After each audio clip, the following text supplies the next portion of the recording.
প্রিয় দেশবাসী, আমাদের ভাইজানের জন্য লৌসা সিদ্দিকের জন্য দেখেন মানুষ কিভাবে আবেগে রাস্তার উপরে রোদে দাঁড়িয়ে আছে। একেই বলে নেতা। নেতা হলে এরকমই হওয়া চাই। আপনারা রোদে কিসের জন্য দাঁড়িয়ে আছেন? আমাদের ভাইজানকে দেখার জন্য। আপনারা কি চান?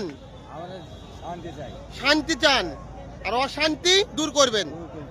অশান্তিটা কে করছে আপনাদের সাথে? বিজেপি আর তৃণমূল।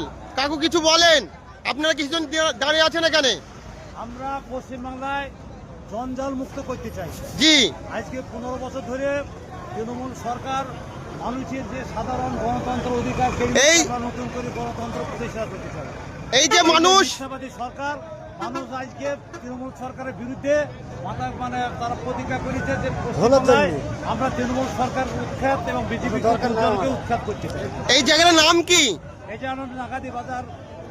প্রিয় দেশবাসী, দেখতে পারেন নাকাদি বাজার, জনতার ঢল।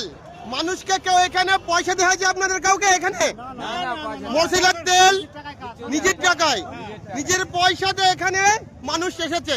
এবং আমরা বিভিন্ন রকম ভিডিওতে দেখি যে মানুষকে বিরিয়ানির প্যাকেট মশলার তেল দিয়ে তাও মানুষ পায় না খুঁজে। কি ভাই কাকু কিছু বলেন, আপনি কিসের জন্য এসেছেন দেবগ্রাম থেকে? আপনি পার্টির জন্য। ভাইজান কিছু বলেন। আপনাকে মোটরসাইকেলের তেল দেওয়া হয়েছে এখানে? কিছু পয়সা করে কিছু খাবার দাবার? সকাল থেকে আপনারা এইভাবেই আছেন, তাই তো? ভাইজানকে দেখার জন্য, ঠিক তাই তো? আপনারা কি চান? পশ্চিমবাংলায় শান্তি শৃঙ্খলা, আইন শৃঙ্খলা ফিরে আনতে পারে, মানুষ যাতে শান্তিতে বসবাস করতে পারে, মেয়েদের নিরাপত্তা দিতে পারে, গরিব মানুষদের চাকরি হয়, বেকার যুবকদের চাকরি হয়।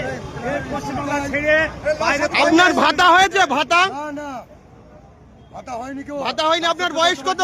67 বছর বয়স, এখন ভাতা পাইনি। আপনি মমতা বলছে যে খালা আমার বলছে তো ভাতা দিচ্ছে।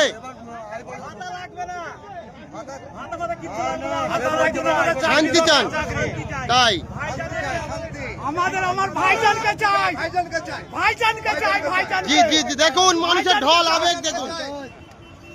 এই দেখুন আমরা নাকাদি বাজার, মানুষের এত ঢল এখানে বলা মুশকিল আছে। কয়েক হাজার লোক এখানে। আমাদের পথসভা আছে আজকে, ভিডিওটা শেয়ার করবেন।